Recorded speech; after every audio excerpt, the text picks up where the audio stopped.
This video is for education purpose only. Hello guys, so कैसे आप लोग? I hope काफ़ी अच्छे होंगे। सो आज की जो हमारी भर्ती आई है वो आई है आपकी सचिवालय की तरफ से, और यहाँ पे जो है आप लोगों को पास होने के लिए 100 में से सिर्फ जो है 40 मार्क्स लेके आने होंगे। तो यहाँ पे जो टोटल आप लोगों के पद रहेंगे वो 2000 से ज़्यादा रहेंगे। महिला और पुरुष दोनों कैंडिडेट जो है यहाँ पे अप्लाई कर सकते हैं।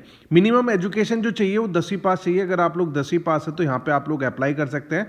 अलग अलग पोस्ट के लिए यहाँ पे वैकेंसी आई है, जैसे LDC lower division clerk, DEO data entry operator, assistant, steno. तो आप अपने एजुकेशन के हिसाब से यहाँ पे अप्लाई कर सकते हैं। यहाँ पे आपकी जो एज लिमिट है वो 18 साल से लेकर 47 साल के बीच में आपकी कोई भी एज है तो आप सभी लोग अप्लाई कर सकते हैं। इसके अलावा आप लोगों को, अगर आप लोग ओबीसी एससी एसटी से बिलोंग करते हैं तो आपको रिजर्वेशन का भी रिलैक्सेशन आपको मिलेगा। तो ये जो है ऑल ओवर इंडिया की जॉब है, तो कोई किसी भी स्टेट से है तो सभी जो कैंडिडेट है वो यहाँ पे अप्लाई कर सकते हैं। यहाँ पे इसकी जो लास्ट डेट है वो है 19 दिसंबर 2025। तो जब भी आप लोगों की वीडियो मिले जल्दी से जल्दी आप लोग यहाँ पे अप्लाई करने की कोशिश करें। यहाँ पे आपकी जो फॉर्म फीस है अप्लाई करने के लिए वो 100 रुपीज़ आपकी रहेगी। तो थोड़ा सा यहाँ पे देखते हैं कि यहाँ पे क्या क्या चीज़ें आप लोगों की रहेगी और क्या क्या आपका क्वेश्चन पेपर में आएगा, ताकि आप लोग 100 में से 40 मार्क्स लेके यहाँ पे सिलेक्शन ले पाए। यहाँ पे लिखा हुआ है सचिवालय भर्ती 2025 के तहत डीईओ यानी data entry operator, LDC lower division clerk और अन्य पदों की रिक्तियों के लिए अधिसूचना जारी यानी नोटिफिकेशन जारी हो चुका है। संगठन का नाम है विधान परिषद सचिवालय, इसमें आप लोग काम करोगे। ये सारी जो पोस्ट है वो मैंने आप लोगों को बता दिया, personal assistant, PA, data entry operator, lower division clerk और स्टेनोग्राफर की अलग अलग पोस्ट पर आप लोग अप्लाई कर सकते हैं। तो ये जो है आपके 28 नवंबर 2025 से स्टार्ट हो चुकी है और इसकी जो लास्ट डेट है वो है 19 दिसंबर 2025। ऑनलाइन ही आप लोगों को यहाँ पे अप्लाई करना है। अगर हम यहाँ पे आपकी आयु सीमा की बात करें तो 1/1/2025 यानी 1 जनवरी 2025 को आपकी जो एज है कम से कम 18 साल होनी चाहिए और मैक्सिमम जो है आपकी 42 साल होनी चाहिए। अगर आप लोग ओबीसी कैटेगरी से आते हैं तो आपको 3 साल का रिलैक्सेशन मिल जाएगा, यानी 45 साल, 18 से 45 के बीच में अगर आपकी एज है तब भी यहाँ पे आप लोग अप्लाई कर सकते हैं। इन केस अगर आप लोग एससी एसटी से बिलोंग करते हैं तो आपको 5 साल का रिलैक्सेशन मिल जाएगा, यानी 18 साल से लेके 47 साल तक के जो कैंडिडेट है वो यहाँ पे अप्लाई कर सकते हैं। तो ये आपकी टोटल पोस्ट है जिस पे आप लोग अप्लाई कर सकते हैं, पीए के लिए, डीओ के लिए, एलडीसी के लिए, स्टेनोग्राफर के लिए। और ये अखिल भारतीय नौकरी, कोई किसी भी स्टेट से हो सभी लोग अप्लाई कर सकते हैं। महिला और पुरुष दोनों यहाँ पे एलिजिबल रहेंगे। इसी के साथ में यहाँ पे आपका जो वेतन है वो आपकी पोस्ट के अनुसार रहेगा।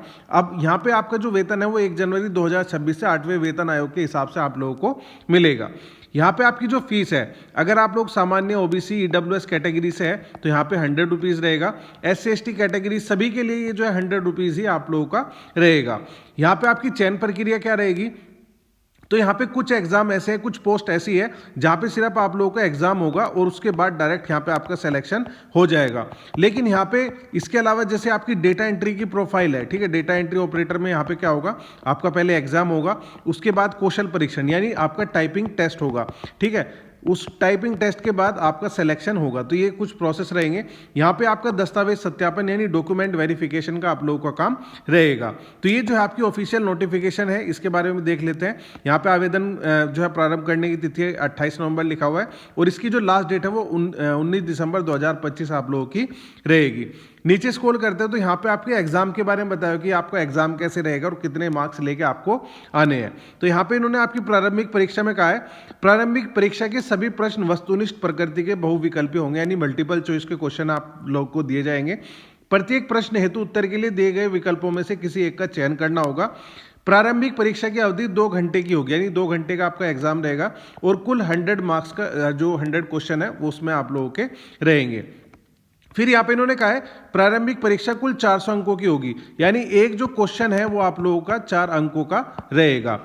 प्रत्येक सही उत्तर के लिए 4 अंक मिलेंगे और प्रत्येक गलत उत्तर के लिए -1 की निगेटिव मार्किंग आप लोगों के लिए रहेगी। प्रारंभिक परीक्षा में भाषा का माध्यम हिंदी इंग्लिश रहेगा। यदि हिंदी और अंग्रेजी के प्रश्नों में कोई भिन्नता होगी तो अंग्रेजी के प्रश्न ही मान्य रहेंगे। अब यहाँ पे क्या क्या आपका एग्जाम में आएगा, तो 40 क्वेश्चन जो है आप लोगों के वो रहेंगे जीएस के, जनरल स्टडीज के, सामान्य विज्ञान एंड गणित के प्रश्नों की जो मतलब इसमें मैथ्स प्लस साइंस यानी फिजिक्स, हल्का फुल्का केमिस्ट्री, ये इस तरीके से यहाँ पे आपका जो साइंस का रहेगा रहेगा वो 30 क्वेश्चन रहेंगे। बाकी यहाँ पे आपकी जो रीजनिंग है वो भी आप लोगों की 30 नंबर की रहेगी। तो टोटल जो है आपके 100 क्वेश्चन हो जाएंगे। 100 में से आप लोगों को 40 जो है क्वेश्चन आपको ठीक करना है और आपका यहाँ पे जो है क्वालिफिकेशन हो जाएगा। यहाँ पे लिखा हुआ भी है, जैसे कार्मिक एवं प्रशासनिक सुधार विभाग बिहार के संकल्प में दिनांक 16/7/2007 के यानी का सब चीजें बताया हुआ है के आलोक में प्रारंभिक परीक्षा में सामान्य वर्ग के लिए 40%, पिछड़ा वर्ग के लिए 36.5%, अत्यंत पिछड़ा वर्ग के लिए 34% और अनुसूचित जाति अनुसूचित जनजाति महिलाओं तथा दिव्यांग उम्मीदवारों के लिए 32% की अहर्ता यानी क्वालिफाइंग मार्क्स आप लोगों को प्राप्त करना जरूरी है, अन्यथा वे जो है प्रतियोगिता से बाहर हो जाएंगे। तो ये सभी चीजें इन्होंने यहाँ पे बताया हुआ है। तो ये जो नोटिफिकेशन है मैंने वीडियो के डिस्क्रिप्शन बॉक्स में दे दिया, वहाँ पे क्लिक करके आप लोग सारी चीजों को चेकआउट कर सकते हैं। इसके अलावा अगर आपको कोई भी दिक्कत आती है, कोई भी प्रॉब्लम है, कुछ भी इशू है, तो आप मुझे यहाँ पे कमेंट करके बता सकते हैं।